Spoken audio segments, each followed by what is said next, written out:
When it comes to fast wits, few people can beat an improv comedian. Sadly, we've run out of time. We haven't run out of time, Tim. Thanks. Time continues. Christmas elves strike chants.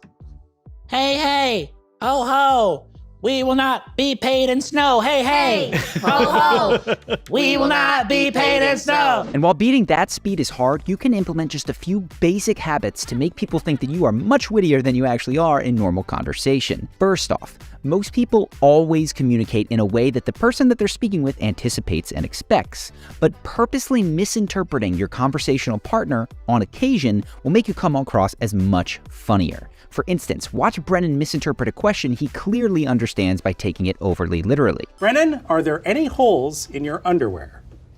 Yes.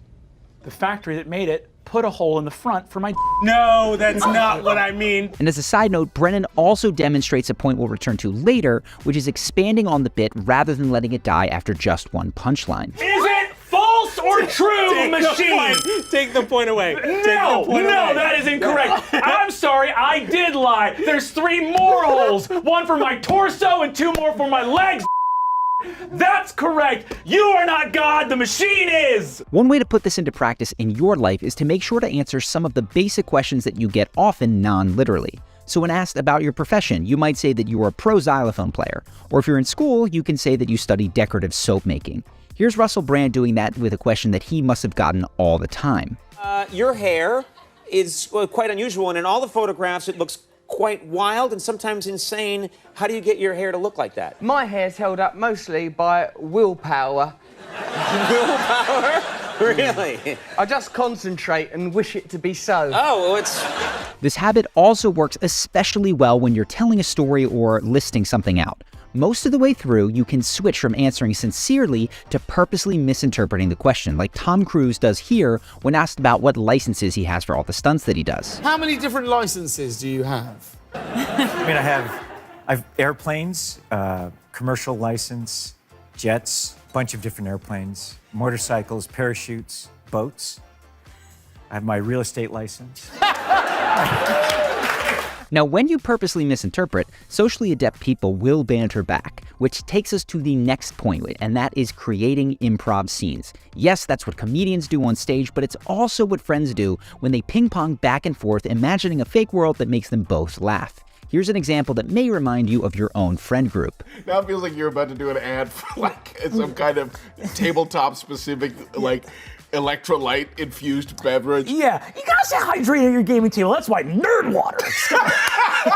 Playing out these scenes is an incredibly fast way to turn an acquaintance into a friend, and the good news is that if they don't come totally natural to you, there are 3 keys that will immediately punch up your wit in these scenarios. First off, when someone cracks a joke, don't just laugh and move on. Expand on it by pretending that the joke premise is real. Watch this interaction between Conan and Russell Brand to see how Russell's expansion on Conan's premise creates a super fun moment of banter. My God, what goes on in your booth?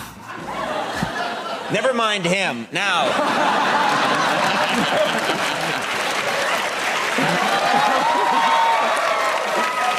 I will take you to freedom! Correct! No one should be forced to live like this! Second, if it makes sense for the fake world you're making up, add a character with a unique voice. Having just one of these up your sleeve can make anything funnier. I have been using Eric Cartman to great effect for years. And yes, you can steal several from Brendan Lee Mulligan, who has a million you can take inspiration from. The casino is the Andalusian. The vault underneath it has more than $40 million on hand at any given night. Right, Ebenezer Scrooge. You go your Cameron! Ah, you bastard man! An egghead is preparing to break curfew and sneak out of the house to go to a party, and you said that she's not allowed to leave. Third, add specificity. That means that when you wind up bantering back and forth in a scene, use words that are uncommon in normal vocabulary but make sense to that world. I didn't think you were coming in that close.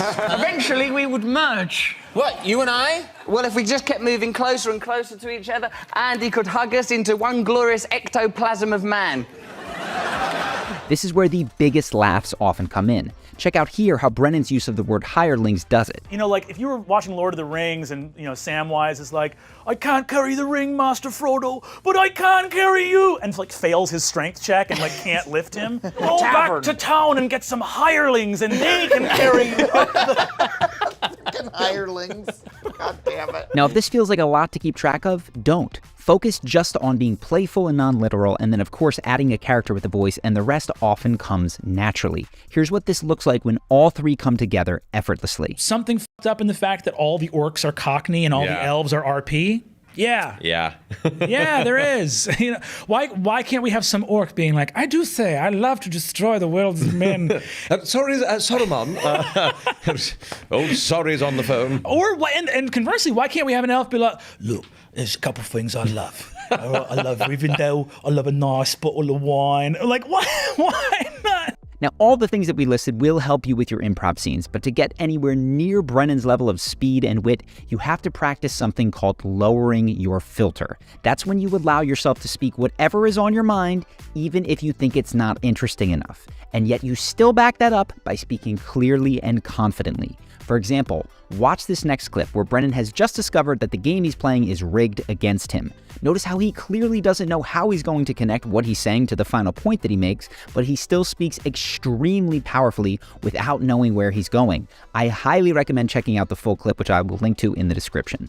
And if we check my point total here, I don't need to walk to the front because I know what it is. It's a big old goose egg, gang. It's a fat 0.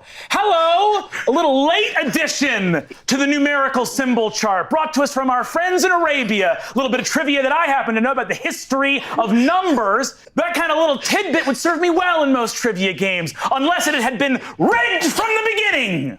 And yet, here we are. Introduced at the top of the game as a champion. What do you think that means?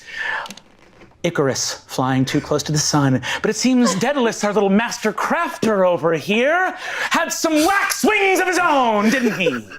Wanted to see his sun fall from the sky.